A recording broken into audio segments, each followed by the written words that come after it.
What's up, you guys? It's your boy Mike Fallon back with another episode of Citizen Cinema. What? Alright, y'all. We're going to jump into it right now. The new Ben-Hur trailer. Now, I forget the gentleman's name, and I'm going to post it in the video. He's the actor that played Victor Von Doom in the new Fantastic Four film. He plays Koba and the Planet of the Apes prequels.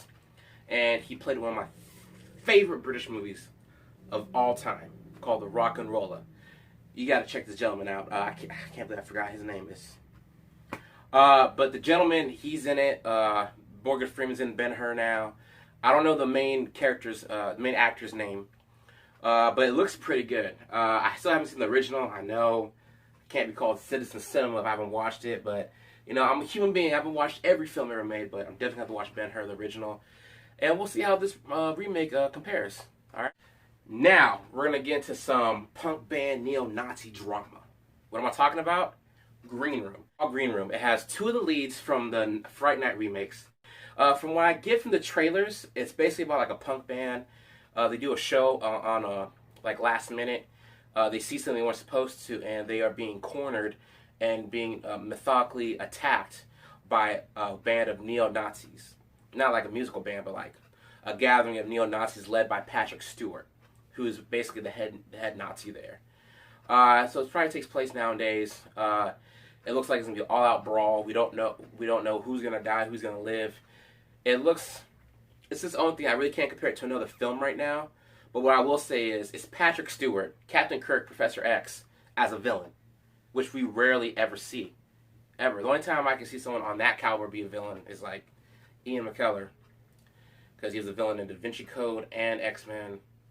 So, I mean, if someone of that caliber is going to play a neo-Nazi, I'm going to have to check it out. I got to check it out out of respect for their craft and for the arts. Now You See Me Too. I know that was super corny, but you know what? I did it for your entertainment. Yeah, so Dave Franco, Jesse Eisenberg, Morgan Freeman, Mark Ruffalo. It's a lot of villains and heroes from the DC and MCU, right? Also, Woody Harrelson's in this, amongst other actors and actresses. It's going to be a sequel to Now You See Me. It's going to be like right after. Like, I guess they said it's a year or so after the events of the first film, where Morgan Freeman's locked up, but a new villain, which is coming out of the shadows, is going to be going after our group of favorite magicians. Also, Daniel Radcliffe's in it, Harry Potter. So this is like cross genres. I mean, you got the DCU, you got the MCU, you got Morgan Freeman, we got Harry Potter, all clashing with each other. This is like a fictional throwdown. I'm down with this. This is like my West Side Story. A little bit more flavor to it. So we're going to see how the plot works out with them trying to band together to find out who this new villain is. And we're going to see what the magic is in this film. You got the pun? Alright, cool. Because this thing is crazy. Miss Peregrine's, or Peregrines, however you want to pronounce it, Home for Peculiar Children, a.k.a. X-Men. Okay, so I watched the trailer. The trailer is giving me nothing but extremely X-Men vibes. About a young gentleman who meets a young girl. She introduces them to her home, which is filled with, which is ran by Miss Peregrine, or Peregrine, whatever you want to pronounce it. Her home is for kids with peculiarities. Basically, their peculiarities mean their powers, their abilities.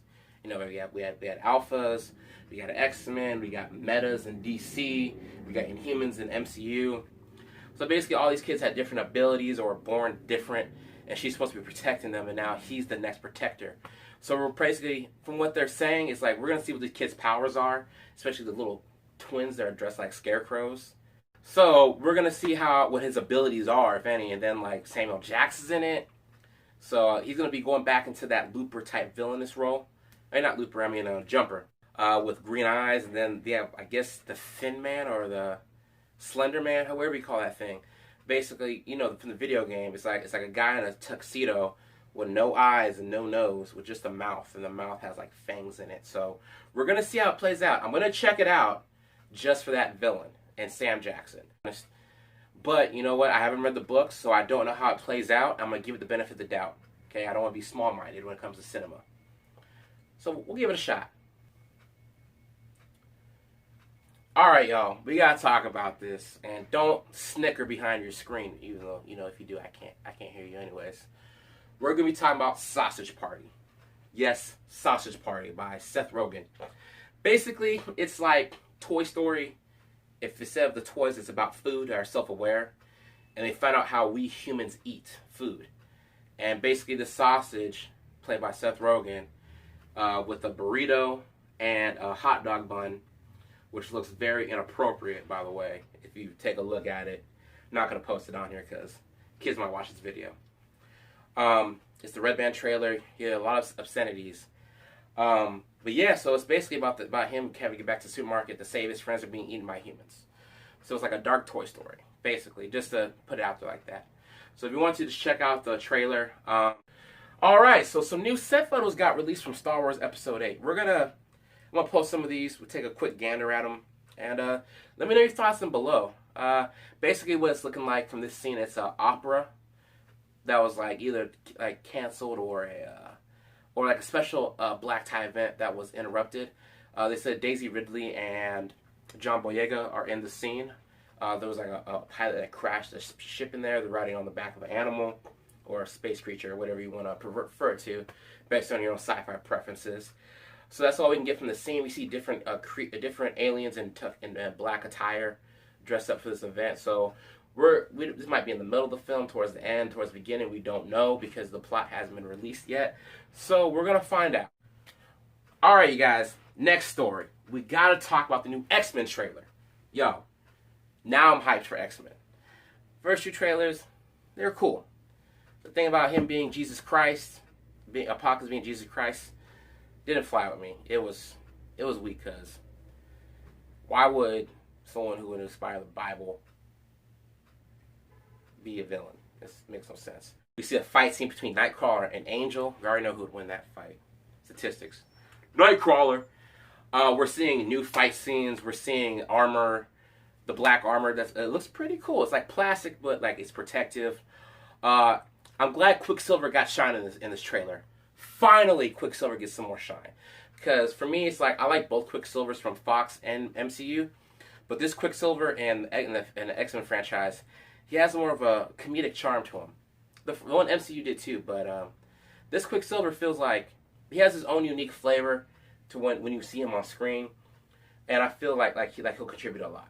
Because you sort of see the struggle that he did face in the comics a bit, going from evil to good.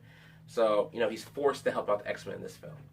And then when we see Charles Xavier get picked up by a giant version of Apocalypse and slammed into a pillar, I think that might break his spine. And that's why we finally get the wheelchair-bound Charles Xavier, because he keeps walking. Every time we're in a sequel of X-Men, predating the originals, he's always walking. First class he walks. Days of Future Past. Apocalypse. Like, let him be in the chair. Stop walking. Just stay in the chair, bro. It's not that hard. Alright, so I feel this is going to be a great X-Men film. I'm really happy with what I've been seeing, and I feel they're going to do a good job. So yeah, you guys, that was this week's episode of Citizen Cinema. Let me know what your thoughts are in the comments below. Also, just share, like, subscribe to this channel. Hit us up on Instagram and Facebook and Twitter. I have Citizen Cinemas for those now too. So I'd highly appreciate you guys. Y'all take care. God bless. Peace, and I'll see you next time on Citizen Cinema.